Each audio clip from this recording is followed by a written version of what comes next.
can you imagine misalnya kalau ada self driving cars, maka orang-orang yang punya limitasi, betul gak?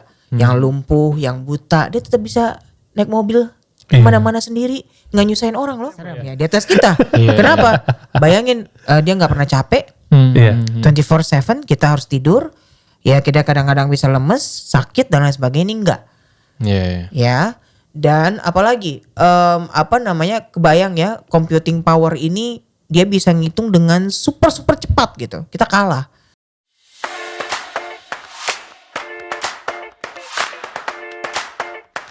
Nah tadi udah ngomongin kemampuan komputasi nih Mbak nih. Aku pengen nanya sih Mbak sebenarnya. Lately gitu ya kan, kita sempat pemerintah mendukung Mbak soal digital ekonomi dan yang lain-lain. Terus akhirnya tumbuh banyak startup. Tapi akhirnya startupnya tumbang. Di saat yang bersamaan udah startupnya tumbang, ternyata manufakturnya juga tumbang. PHK masalah banyak banget. Tapi sebenarnya ini bukan dampaknya bukan gara-gara AI ya Mbak. Tapi tadi ngomongin kemampuan komputasi di masa depan pastinya. Manufaktur ini kelihatannya ya akan gak banyak pakai orang lagi seperti ya Mbak. Kayak tadi Mbak Rita bilang operasi bisa dipakai robot tadi. Apakah kedepannya ini akan mempengaruhi industri juga Mbak? Manufaktur? Oh sangat. Manufaktur gini, pekerjaan yang repetitif dan tidak kompleks itu adalah yang paling duluan tergantikan oleh kecerdasan buatan. Karena paling gampang.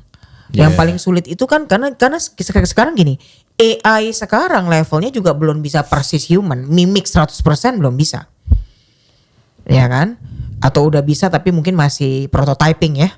Somewhere out there gitu kan. Kita gak tahu nih orang-orang yang ngelakuin riset-riset ini ya. Kadang-kadang tuh saya di umur segini ya, saya tuh kan sebenarnya impiannya pengen jadi researcher ya. Kalau lagi ngomongnya tuh ada kebangkitan dikit ya. If only I was in a research lab gitu. Yang lagi mengembangkan the next AI gitu ya. Actually ada impian kayak gitu ya. A part of this orang-orang yang inventor gitu ya. Yang menciptakan. Jadi saya nggak berani klaim ya. Jadi disclaimernya dulu bahwa bisa jadi sebenarnya jangan-jangan sudah ada yang bisa. Ya mimicking 100% tapi sifatnya masih belum sempurna aja. Ya masih agak prototyping. Ya jadi sebenarnya kembali lagi ya ini sebenarnya sedang terjadi ya as we speak gitu loh. Nah seperti itu sih. Kurang lebih. Tadi kan ngebahas terkait pekerja yang seorang pekerja yang mungkin gak untuk tergantikan sama AI. Nah, tadi yang Mbak Anit bilang juga pekerjaan yang repetitif yang mungkin akan tergantikan pertama oleh AI. Nah lalu gimana repetitif dan sederhana ya? Repetitif dan sederhana. Dan gimana sih Mbak mungkin kita sebagai pekerja mungkin kreatif, mungkin nggak bisa menutup mata kalau pekerjaan kita mungkin akan digantikan juga ke depannya. Nah, gimana sih Mbak solusi buat kita yang harus kita siapkan gitu Mbak? Apakah kita harus beriringan dengan perkembangan AI? Artinya kita memanfaatkan atau gimana Mbak? Sekali lagi ya, bukan berarti karena AI jadi hype maka cuman AI doang yang menjanjikan. Not necessarily. Ya. Sorry to say belum ada robot yang bisa mijit manusia dengan enak. Masih enak tempat pijit. Jadi profesi tukang pijit masih laku gitu. Masih aman. Kadang-kadang kita mikirnya kejauhan begitu ya. Kita mikirnya kejauhan karena hype-hype yang ada. Ya, padahal suruh robot motong rambut kita juga belum tentu bisa yang seperti kita inginkan saat ini. Ya.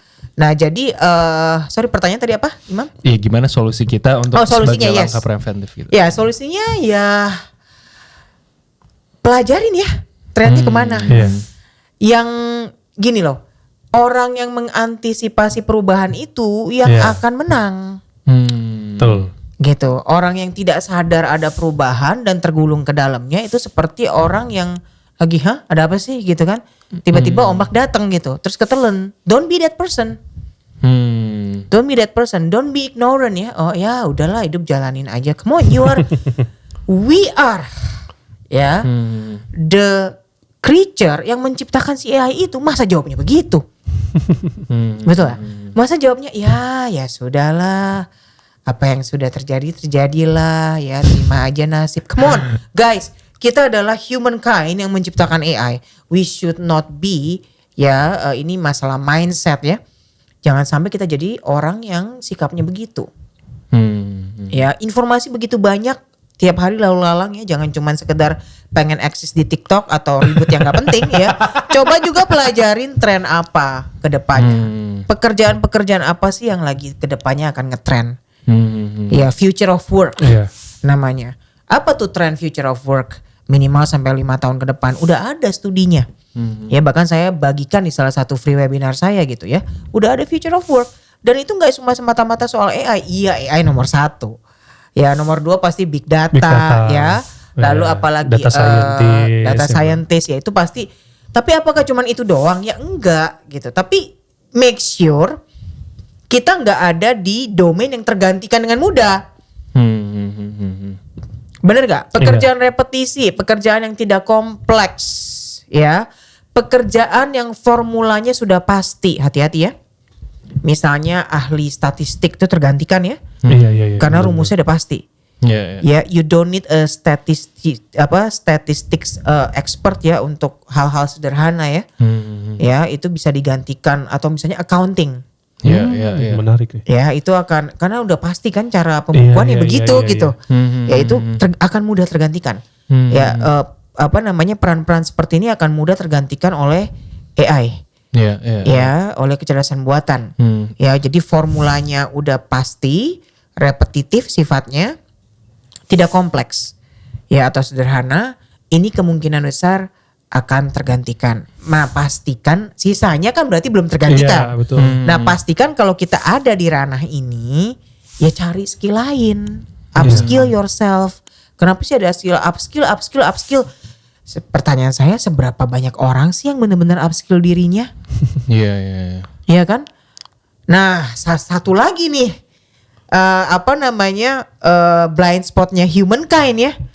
Di satu sisi bisa sangat ambitious, curious, ya, kreatif, inovatif, benar nggak? Benar. Di sisi lain bisa sangat lazy, betul nggak? Negatif, envious, ya kan? Iya. Ini nih human nih, paradoks yang ada satu. Pastikan kita yang di sebelah sini ya. Iya. Jangan di sebelah sini. Kita sedikit aja. Ya, jangan ada di situ. Sesekali julid boleh sih. Ya jangan selalu ada di situ ya. Kalau nyalakan people kebanyakan ada yang sebelah sini, tolong sekali-kali invest yang di sebelah sini. Iya. Ya, yang selalu berpikir bagaimana melakukan sesuatu dengan cara baru, cara lebih cepat, lebih baik. Ya, bagaimana invest in yourself ya supaya nggak tergantikan. Kita belum tergantikan ya, jangan lupa kita yang menciptakan kecerdasan buatan itu. Jadi kita sebenarnya belum tergantikan dan kita bisa position ourselves nggak tergantikan ya, itu pilihan di tangan kita. We are the decision maker anyway. We are the creator of that mimicking capability. Iya. Jadi kita harus bisa make decision. Ya, make the right decision. Ya, nah sederhana aja untuk kita yang nggak usah mikir lah itu mungkin di research lab di mana gitu ya. Tinggi banget mungkin kalau sampai sana. Ya, di luar itu I would say ya cobalah try to upskill yourself ya, belajar skill baru di area-area yang belum tergantikan atau tidak tergantikan. Ya, kalau pekerjaan kita ada di area yang tergantikan, segera bertindak. Jangan nyalain orang lain ya. Ini selalu pola yang ada ya dari era hunters and gatherers ya.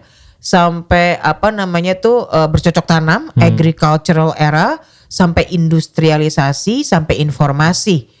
Ya, sampai sekarang ya human and robotics together ya, society 5.0. Udah panjang. Apa yang kita belajar dari situ? The only constant is change. Makanya dalam Agile ada prinsip welcome changing requirement. Agile lagi nih. Embracing change. Iya, embracing change ya. Karena change is the only constant in life. Betul. Lihat tuh, belajar dari sejarah aja deh. Iya. Belajar dari sejarah deh. Isn't it? Tapi sekarang siklusnya makin cepat aja. Ya, dari satu era ke era lain semakin cepat. Dengan apa? Dengan big data dan internet ya. Ini internet ini luar biasa ya, I would say. Teknologi yang benar-benar mengubah dunia dan manusia. Itu adalah internet ya, Internet of Things ya. Iya. Ya, bagaimana sebenarnya barang ya, items barang mati gitu ya, benda mati itu terkoneksi ke internet. Simply itu artinya Internet of Things. Ya, bagaimana jika kita lagi di kantor ya, kita bisa ngawasin di rumah terjadi apa? CCTV. Ya. Mantan bos saya ya, piara anjing, ya dia tinggal dari handphonenya tuh, dia bisa lihat anjingnya ngapain dan ngasih makan otomatis, benar bisa tek, gitu, bisa kita bisa punya sensor, ada kompor yang belum dimatiin, ya datanya itu nyebrangnya dari mana? Internet. Ya, lampu kamar tidur belum dimatiin, boros. Nanti ada alertnya. Nah, kok bisa tahu tuh? Nah, data dari benda mati ini ditransmisikan lewat internet. Ya, dengan teknologi sensor misalnya.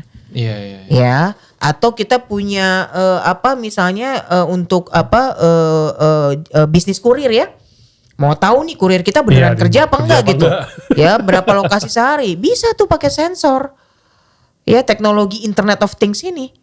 Ya, kita tahu tuh masukin ke motornya, ke mobilnya dan lain sebagainya. Kita tahu ya. Dan kita bisa hitung nanti efisiensinya dan lain sebagainya.